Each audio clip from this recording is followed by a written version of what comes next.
Today on Locked On Rockies, you got to execute. It's the little things. It's getting every out. It's performing at every opportunity.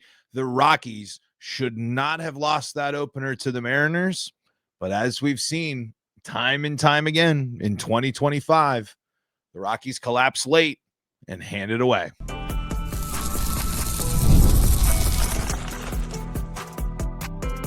You are Locked On Rockies, your daily Colorado Rockies podcast. Part of the Locked On Podcast Network, your team every day.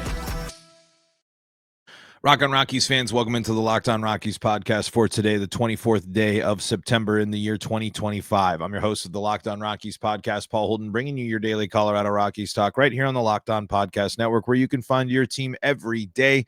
And if your team is the Colorado Rockies, guess what? You're in the right spot.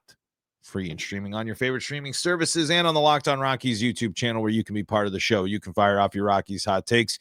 You can let me know what's on your mind when it comes to the Colorado Rockies. And today we're going to talk about the Rockies blowing a late lead here and dropping a game to the Mariners that flat out have no business dropping.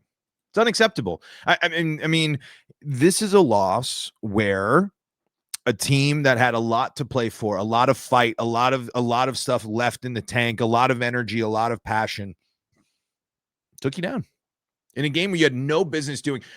An opportunity for one of your more impressive wins of the season, and instead you can't get out of your own way yet again, and the Rockies hand the game over.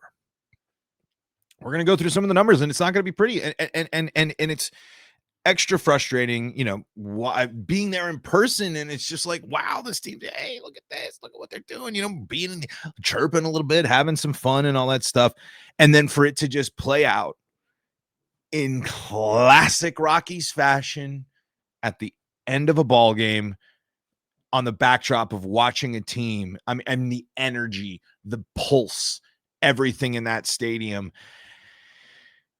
You can't sit there and be nothing but jealous as a Rockies fan.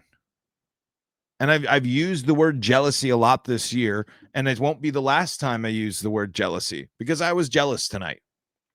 Before we go any further, today's episode is brought to you by Gametime. Download the Gametime app, create an account, and use code LOCKEDONMLB for $20 off your first purchase. Rockies struck out 16 batters tonight, guys. They only gave up 3 hits. 3 hits, and they lose 4-3, out hitting the Mariners 7-3, and getting a phenomenal, an absolutely incredible start from McCade Brown. 5 innings worth of work, 2 hits, 1 earned run, 2 walks, 10 strikeouts. But this team can't stop walking. People can't stop avoiding things, can't stop getting in their own way. Juan Mejia, we're talking 2 strike hit by pitches. We're talking crucial walks. You got to execute. Mejia and Vodnik did not execute. I know Vodnik doesn't get the inherited runs, but he gave up the hit. That's the difference right there.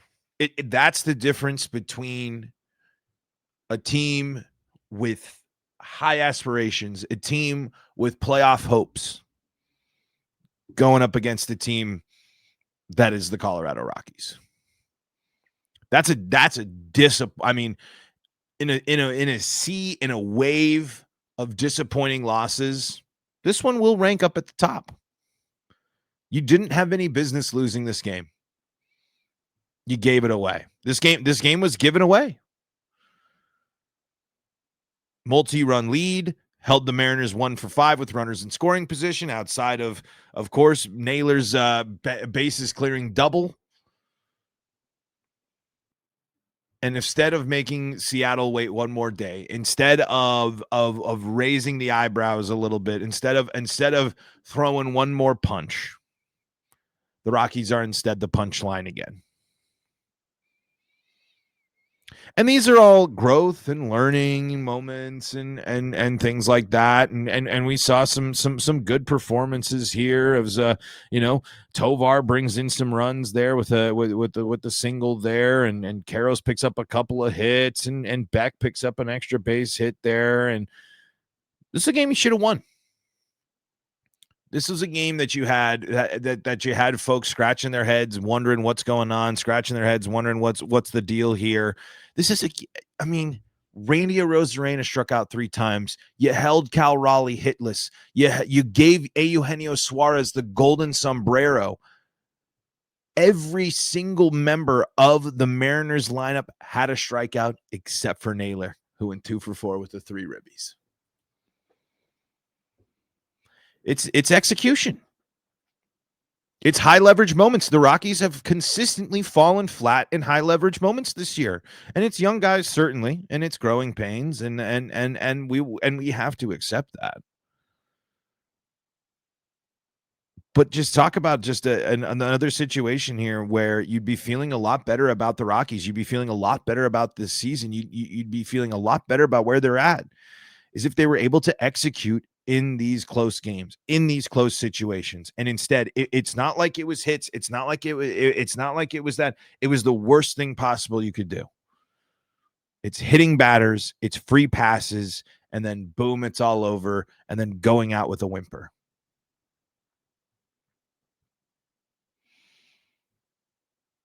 And again, it's not like this is something that's that meant a ton for the Rockies. It's not like the stakes were very high for them, but this was your opportunity again to show something here, and you were. But then when the moment called for it to be, when the moment called for clutch, when the moment called for the Rockies to be the team to execute, do those little things, get the job done,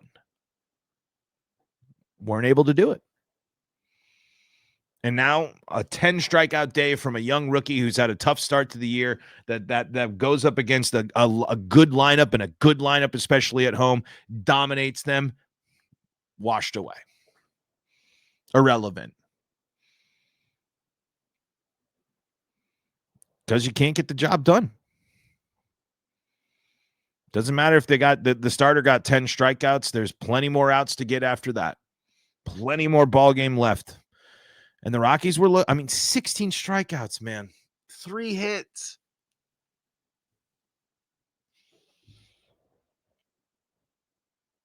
The offense, 7 hits, got 3 runs across. Certainly were some things get better. They're facing an uphill challenge. They gave you the lead. They gave you the opportunity. And then you just fall flat. It's a growth moment. It's a learning moment. You hopefully go on from there, and you hopefully have some guys bounce back. But again, I think one of these types of games, these types of situations, it's kind of more of a reminder of what the ceiling really is for the Rockies. I just, it's a weird thing. It's not really a weird thing. It's tough because it's just, man, that there's just been so many times that we've said this season, this should be an opportunity to win. This is a winning opportunity. This is the moment to submit and perform and execute. And they weren't able to get the job done. If this was a team on a playoff berth, if this was a team in the hunt, and they just had a game where they had 16 strikeouts, held the opposition to 3 hits, and they lost, that's a problem, man. It's a huge problem. And I understand the difference in talent here. I understand the Mariners had a lot to play for. I get that. But when we're talking about using these games, using these moments, using these opportunities to impress, there were impressive performances. There were impressive moments, but you need to put the complete package together. And that and the way that game ended soured it. Soured a wonderful moment for McCade Brown. 10 strikeouts from the young guy, man. over 5 with only 2 hits over 5. And we're talking about a guy that hadn't had 5 strikeouts in his last 5 starts. Talking about a guy that has been going through it in his start, gave his team an incredible chance to win. And the Rockies can't cash. And they lose in an incredibly frustrating thing. Frustrating way. But that's baseball. Got to play all of the outs. Got to play all 9 innings. All right. Let's shift focus here. And let's just talk about, as I bring up the term jealousy, as I bring that up, man, what an energy. There is nothing like the energy of postseason baseball. Postseason anything really, but postseason baseball. Let's talk about that coming up next on today's episode of Locked On Rockies.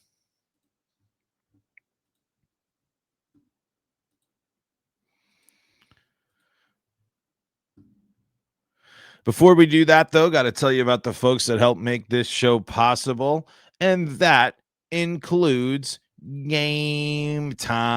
Gametime's got you covered here when you need yourself some tickets. And I've used Gametime a lot. Gametime's actually one of my favorite ways to navigate the secondary market, and there's nothing like catching a baseball game live. Running out of opportunities here. If you're a road Rockies fan, the energy, the crowd, the chances to see your team in person, but actually getting tickets, that's the tough part. Queues, login screen, surprise fees, takes all the fun out of it. That's why you can use Gametime, the app that gives the advantage back to fans. Gametime is fast, easy, and backed by the Gametime guarantee. You'll always get 100% authentic tickets delivered on time and at the best price, plus all fees are included. So the price you see is the price you pay. And the good news there, too, you get that panoramic seat view. You're going to know exactly where you're going to sit. You can also save some money by checking out the zone deals as well. Pick the section and Gametime picks the seats and you save big. It's faster, cheaper, and less stressful than any other way you'll buy tickets. Download the Gametime app, create an account, and use code LOCKEDONMLB for $20 off your first purchase. Terms apply. Again, that's promo code LOCKEDONMLB for $20 off. Swipe, tap, ticket, go. Download Gametime today. We're also brought to you by Rugiet here on the Locked On Podcast Network. What do you get when you have a bald eagle standing on top of a silverback gorilla riding a T-Rex? Confidence, pure confidence. If you're looking for something beyond the usual pill, it's time to meet Rugiet Go Long. That's exactly where Rugiet's Go Long comes in. This isn't just another ED pill. It's a total game changer for confidence. Go Long combines 2 doctor-trusted medications in one dual-action formula so you can get hard and go the distance.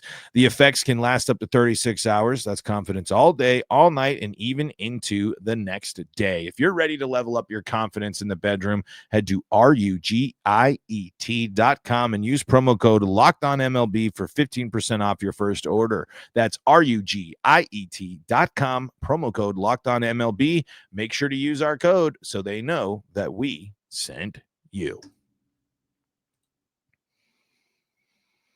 Locked On Rockies podcast here, back with you for your segment number 2 of today's episode of Locked On Rockies, free and streaming on your favorite streaming services and on the Locked On Rockies YouTube channel. Be part of the show. Fire off your Rockies hot takes. Let me know what's on your mind as this Rockies season comes to a close. And I just wanted to, of course, we talked about the disappointment of this game here. And I like, one thing I like to see, I'd like to, again, I don't love Jordan Beck as a 4-hole hitter, but I love that he continues to kind of bring a presence there, be a factor in that. Still dealing with some strikeouts. The Rockies striking out 10 times as a team here. Not too surprising, again, when you're looking at the matchup here, the matchups and the bullpen for the Mariners. Even though that the Mariners have had it's more been one of their weaker spots, Mariners are still very good at striking people out. And so again, Not too surprised to see 10 strikeouts there. The Rockies go 2 for 6 with runners in scoring position as well. Hey, anytime that Tovar can contribute, anytime that Tovar can add something here for throughout the rest of this season is also good to see too, because I think this is going to be one of those seasons, not only with the record and everything, but a very frustrating one. And it's going to be interesting to see how he adapts to adjusting, going through the offseason, and what's next for the club, throughout the offseason, and what they look like, and how they prepare going forward as well. One thing I wanted to mention, man, it was so cool being in playoff baseball atmosphere, man. And again, I'm a transplant to the city of Seattle here. I've been just, associated just through stuff that I do with and following the Mariners and stuff. I don't have any long standing connection here, but man, it's not the same as Rocktober because of the run, and obviously, and since I've lived here with the Mariners making that first run, that kind of had more of the Rocktober vibe, I think, to it. But it's just playoff baseball energy is different. I watched the last 2 innings of the game standing up. The amount of when Naylor clears the bases, when the bases get loaded, when things start building, when everything matters, when Canzone hits the home run as well, and it's this place. People are locked in completely for Rockies Mariners here. They're not missing a pitch. They're not missing a moment. The concourse is packed. Everything's packed. Everyone is focused and talking about and thinking about and watching the Mariners. And it's so freaking cool.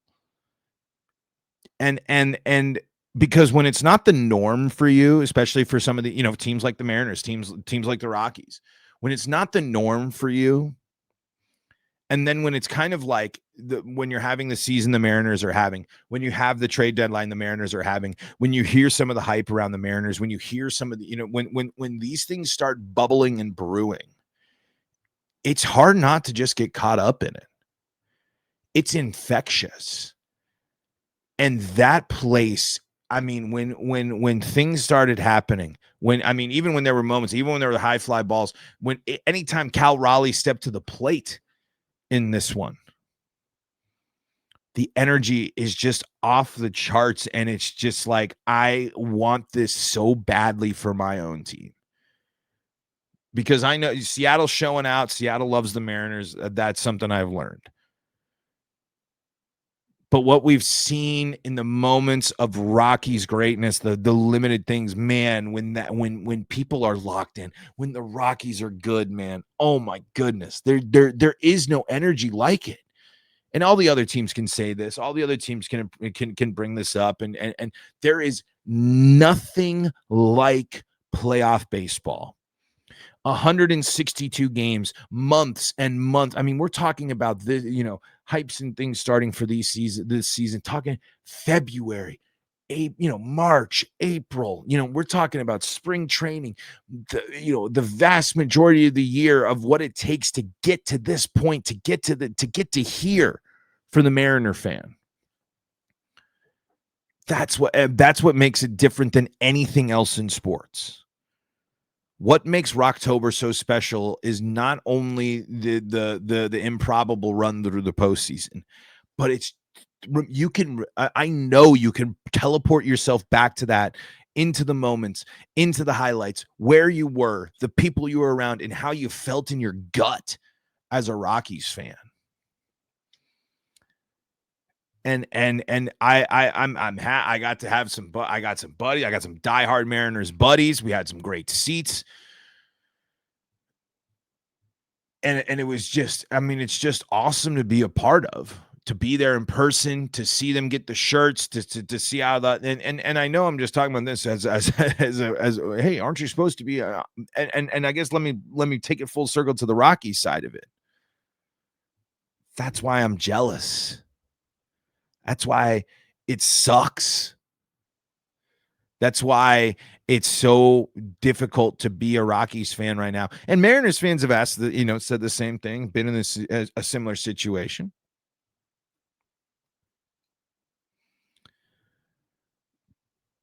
But it's still, this team is so far away from achieving that. This team is so far away from being even close to that conversation. And when they eventually get there, because, time passes, things happen, you never know. You got to soak it all up because, with just how rare it can be. Rockies have never won the National League West. Mariners haven't won the AL West in 24 years. That is almost all of my life. You can't take any moment for granted. And being around now for the Mariners, snapping the curse, and now this season as well, they don't. They stayed late. They stayed to celebrate the team. And it's just, gosh, I can't wait for that to happen again at Coors. I can't wait for Coors to be a place that's packed with passionate, loud Rockies fans cheering on their guys in moments where they steal a game late that they have no business doing to clinch a playoff spot. Mariners had no business winning that game tonight. None. On paper, they were the weaker team tonight. But there's something different. There's something special. There's something important about the postseason, about this time of year. It just changes everything. And, these type of games could happen in June, July, and April, obviously. But for it to be like that, to capture that magic, to know the situation, you could tell that everyone in that ballpark was waiting to just go nuts. And the Rockies gave them their moment. The Rockies are not good enough to beat these good teams. And good teams have taken advantage of them time and time again this year. And it's going to be a long time until the Rockies are getting T-shirts on September 23rd, celebrating clinching a postseason berth and having their shot at the title. It'll happen one day. It'll be special. But that game was just being there in person. It's just a reminder. Nothing quite like the playoffs when it comes to baseball.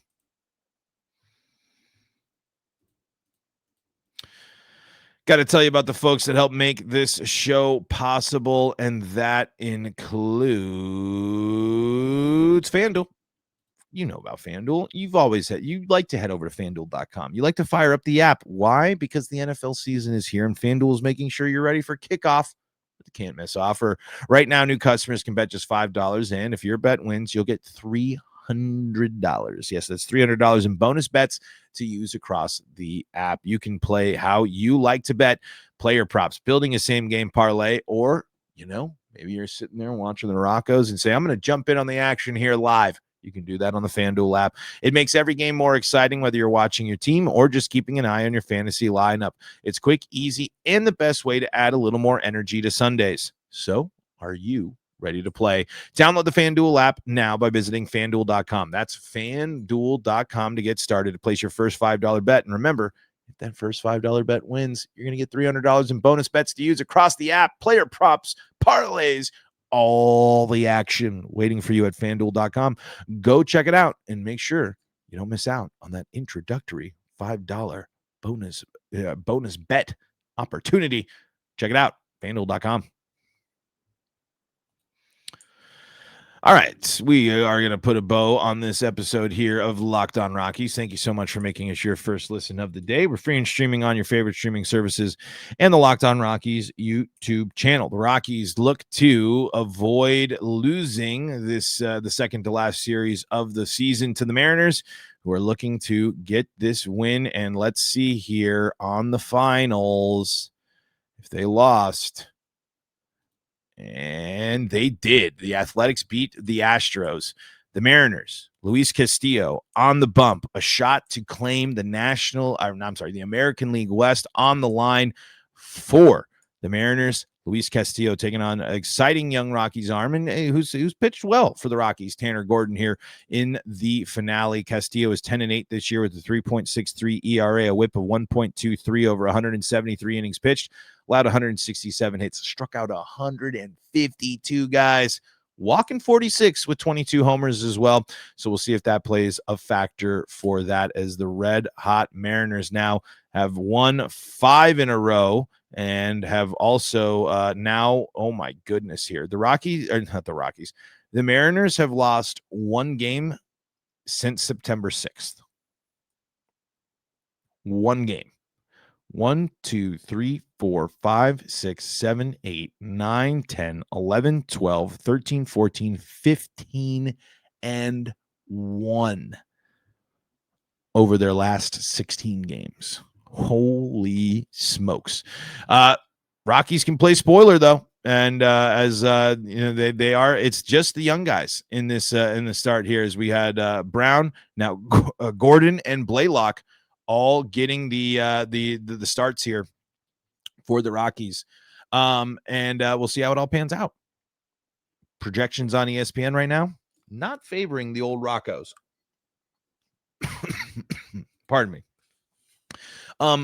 Before we close out here, and this is something that we'll dive into more in the offseason, but of course, this was a big news breaker. The ABS, the automated balls and strike system, coming to Major League Baseball next year. Another one of those changes I'm a fan of. I don't know. I come from a weird, being my age, being in my kind of bracket. There's a lot of connection and a lot of people I know from the old eras, the old ways of baseball, and I know a lot of people in the new eras of baseball.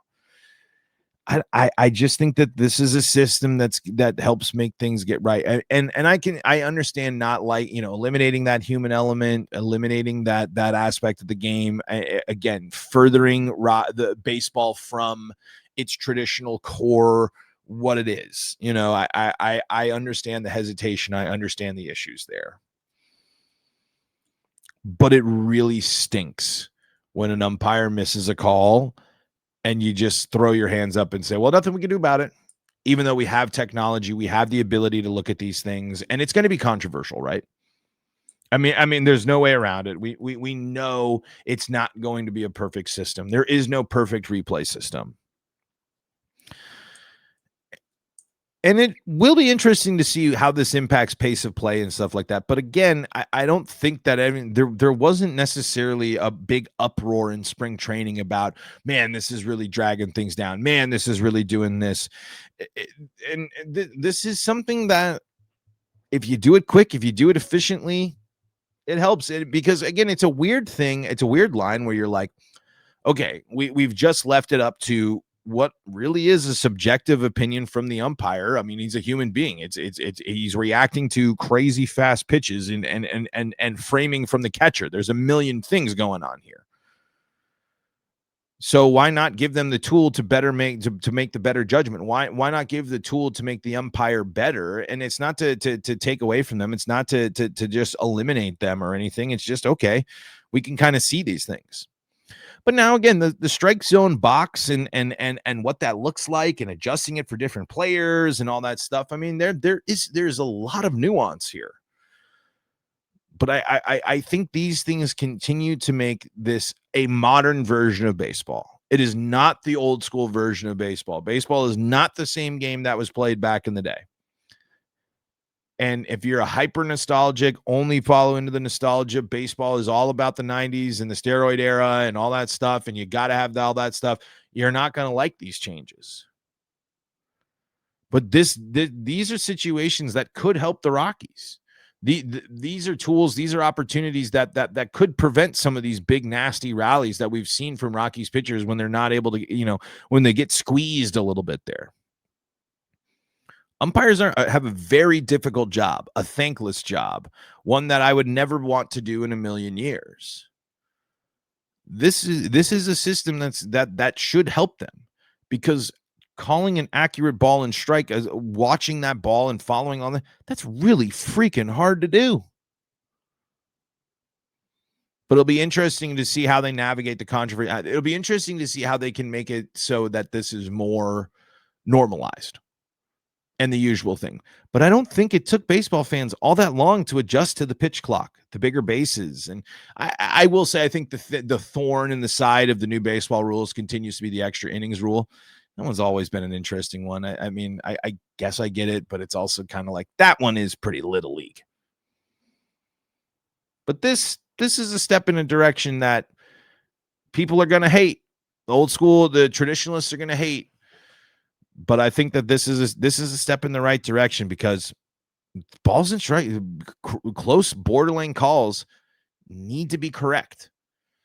And if you got a favorable zone or an umpire that's inconsistent, that's a big variable to introduce to your game. All right, folks, we'll see how the Rockies handle it back in action. I'll be back in person for this game here as well. So we'll be rocking and rolling, seeing what happens there at the old T-Mobile Park, seeing how what goes on between the Rockies and the Mariners. But folks, until next time, that's going to do it for us here at the Locked On Rockies podcast. You can check Locked On MLB and Locked On MLB Game Night for all your coverage around the league. And if you need more Colorado sports coverage, Locked On Broncos, Avalanche, Nuggets, and Buffs, all free and streaming on your favorite streaming services. Until next time, I'm Paul Holden saying so long from the Locked On Rockies podcast.